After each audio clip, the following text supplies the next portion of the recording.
So mga tol, bukas na po ang World Championship bout ng kababayan natin na si Christian Araneta sa bansang Japan, kalaban ng Thai fighter na si Tanong Saksimsiri, kung saan nakataya po dyan ang bakanting IBF Light Flyweight World Title. Sa kakatapos nga lang po ng kanilang weigh-in sa Japan, kapwa nila nakuha ang weight limit sa 108 pounds. Makikita mga tol na pinagandaan din talaga ng Thai fighter ang Pinoy.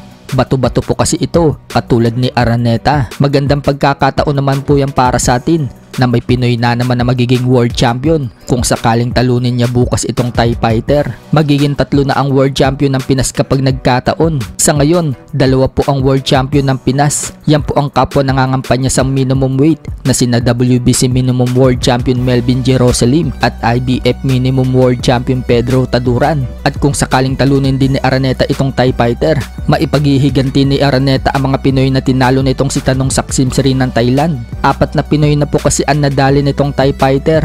Yan po ay sina Ricardo Sueno na tinapos niya sa loob ng round 1. Christian Bacolod, tinalo niya via unanimous decision. Mel Pajardo, na tinalo din niya via unanimous decision. Malakas itong si Pajardo mga tol, napabagsak niya itong Thai fighter, pero nakuha po ng Thai fighter si Pajardo sa puntusan. At pang-4, si John Paul Gabonilas, na tinalo naman niya via technical knockout sa round 5. Kaya sana maipagiganti ni Christian Araneta ang mga Pinoy na tinalo ng Thai fighter. Samantala, bibida naman po sa main event sa laban na yan ang Amerikanong kampiyon sa WBO welterweight na si Brian Norman. Dedepensahan po niya ang kanyang titulo sa Hapon na si Jin Sasaki. Wala din naging problema mga tol sa timbang. Nakuha nila parehas ang weight limit sa welterweight division. Parehas po silang tumimbang ng 66.6 kg. Nag-init nga po sa face-off itong Hapon. Kalmado lang si Brian Norman Jr.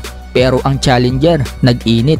Parang gusto ng banatan agad yung kampiyon. So tingnan natin kung uubra itong Hapon sa kampiyon bukas. May malinis na record nga po itong si Norman mga tol na 27-0 with 21 knockouts. Habang may record naman itong si Jin Sasaki ng 19 wins, 1 loss and 1 draw with 17 knockouts. Samantala, napag-usapan po ni Shane Mosley at strength and conditioning coach ni Manny Pacquiao na si Justin Fortune. Yung panahon na nakalaban ni Justin Fortune ang heavyweight champion na si Lennox Lewis. So lumalaban pala itong si Justin Fortune mga tol sa heavyweight division.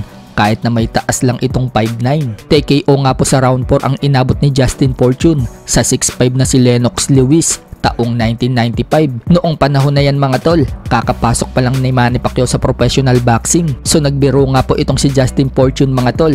Noong labanan daw niya si Lennox Lewis, may taas daw siyang 6'3". Lumiit lang daw siya noong naging matanda na siya. Nagtala nga po ng record itong si Justin Fortune mga tol ng 15 wins, 9 losses and 2 draws with 9 knockouts. Tatlong sunod-sunod na natalo po itong si Fortune bago siya magretiro sa boxing taong 2009. Huling nakalaban niya si Billy Sumbran. Round 1 lang ang tinagal ni Fortune mga tol.